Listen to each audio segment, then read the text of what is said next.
I'm Chef Mike Moses, and welcome to my podcast, Mouthfeels. I'm going to share some stories of my favorite personal culinary adventures, how I felt cooking a new dish, discovering a new recipe, and hopefully some of your mouthfeels. You know, I've been cooking for about 50 years, give or take, and I usually learn by trial and error. This episode's topic is all about a maritime lobster boil 2,000 miles from the Atlantic Ocean.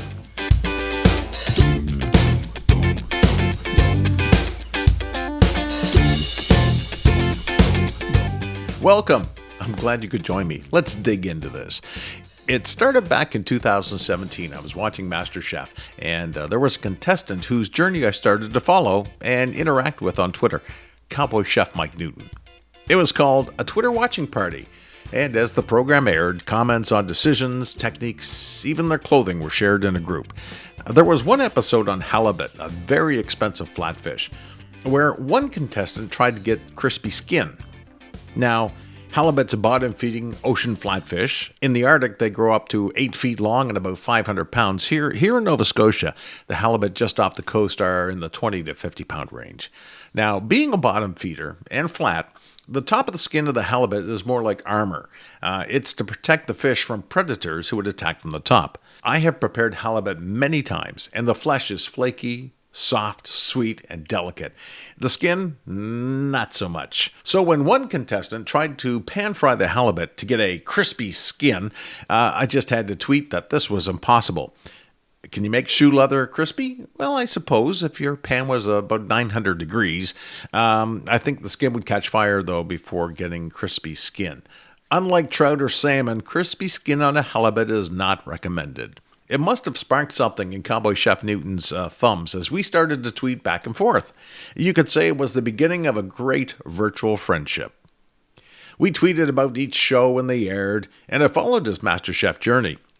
When in the last episode, due to an editing drama, he was gone. It was controversial for sure. I mean, that was a poor editing decision in my opinion. But I kept things positive, and Mike and I kept in touch. Then it happened. Back in 2018, I was in Midland, Texas for a conference, and when I called Newton, he said he was nearby. Well, 6 hours away, but nearby in Texas terms.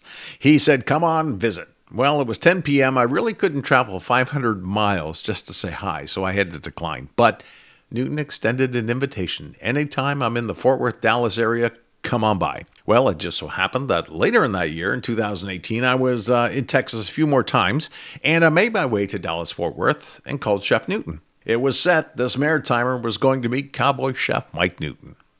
We only talked on the phone a few times, but the Newtons opened their hearts and their homes. I planned to stay a couple of days and look forward to seeing how a ranch runs. And of course, get some big beef. When I showed up at the Double N Ranch, pleasantries were exchanged. We shared stories about who we are and how we got to this place in time. I was tired, and Mike thought it would be good just to go out to a local watering hole to get pizza instead of cooking. Sign me up, I said. I love all kinds of food. The next morning, at the crack of dawn, literally, we headed out in the four-wheeler to do some ranching. Fed the cows, drove around the pasture, chasing the donkeys away, and getting the longhorns to the trough. We went to get some supplies at the local co-op, then set up a new barbed wire fence, and I learned a few things about stringing fences. Barbed wire is unforgiving. In fact, it will cut you. Using a come-along to tighten the wire means you have to stand way back just in case it lets go. I got a few cuts, ripping my jeans, and a true appreciation of how hard it is on the ranch. In Texas, it's warm if you're a Texan. Hot for anyone else. So we would go into the ranch house about once an hour and cool down, get a drink, sometimes water, sometimes not. Then the moment I was looking forward to, Cowboy Chef Newton was going to cook supper. I had a vision in my head of a tomahawk steak on the grill, but that was not the case. You see, Chef was going to do manicotti. I chuckled, gave him a hard time for about 2 seconds, traveling all the way from Nova Scotia to Texas to get some steak, and you give me Italian. I tried it. It was fantastic. I had to leave the next morning, but the beef was promised on my next visit. Now, moving on to a couple of visits later, I still haven't got the beef, by the way, I decided to treat my new Texas friends to a classic maritime lobster boil. Lobster, potato salad, rolls, and a lot of butter. Agreed, Mike would invite some guests, I would get the lobster, and we would present a good old-fashioned Maritime Lobster Boil. Now, the work began. I had a date on the calendar, and I just needed to get 50 pounds of live lobster shipped to the middle of Texas. Here on the east coast of Canada, almost all fishmongers state that they ship worldwide. Well, guess what? They do, but they won't guarantee live shipments. I called 5 or 6 different places, even fish plants, but couldn't get any lobster shipped to Texas. On to plan B. This involves a little geography. You see, lobster doesn't have borders. The lobster in the U.S. Gulf of Maine are the same lobster in the Canadian Gulf of Maine, and both countries fish the same stocks. So I made a call to a little lobster pound in Kennebunkport, Maine, a nice mom and pop operation who not only shipped the lobster overnight, they gave me a discount because I thought of them. They were very nice to talk to. Now, the lobster is set to arrive on Friday at 2 p.m. So I got in at about 11 in the morning and started to get the mise en place already. Mike and I got the potatoes and the eggs boiled, grated the carrots, cut up the green onions, and then I was getting this 20-gallon pot of water to boil for the lobster, making sure that the water tasted like the Atlantic. Now, I've swallowed enough of the Atlantic Ocean while swimming that I knew exactly what level of salt I needed. Guests started to arrive around 4. They brought wine, big belt buckles, and of course, true Texas hospitality. I had 30 lobsters going into the pot. Now, around 7:30, everything was cooked, and I had to let them cool down for deshelling. So I made the potato salad, got that in the fridge. Then around 8 o'clock, a decision had to be made. Do we put a lobster in front of each guest and let them have at it? Or do I harvest the meat for everyone?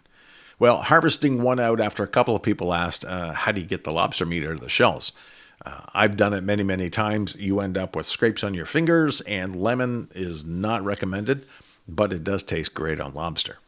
So I got a pair of scissors, a cleaver, and I went to town. Getting the lobster meat out of the tails is easy. Scissors helped get the knuckles, and the cleaver made easy work of the claws. I had quite a crowd gathered around the island, even if you asked if I could break down a lobster like Gordon Ramsay. Of course I can. I've eaten lobster 3 or 4 times a year all my life. I know how to break down a lobster. Every piece of it. Chef Newton gave me a big serving platter. I broke the lobster down to look like a naked lobster in the middle. And then, of course, I surrounded it with tails, legs, claws, and knuckles of the remaining lobsters.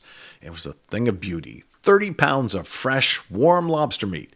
No one had to get their hands scraped by the shells, and there would be less mess. I mean, breaking a hard-shelled lobster at the kitchen table usually means washing the floor, the walls, sometimes the ceiling. Brute force is sometimes required, and the shells are usually full of meat and salt water. I think you can tell where this is going. I mean, after all, why do they give you a bib at Red Lobster? So the lobster boil is finished. Everyone moves out to the yard for a big bonfire and some more wine.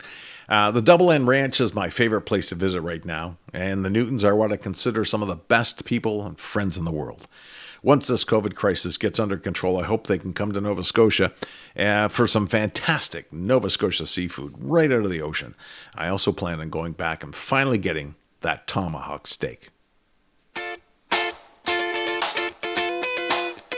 Do you have a story or a subject for Mouthfeels?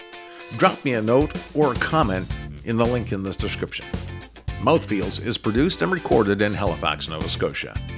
I'm Chef Mike Moses.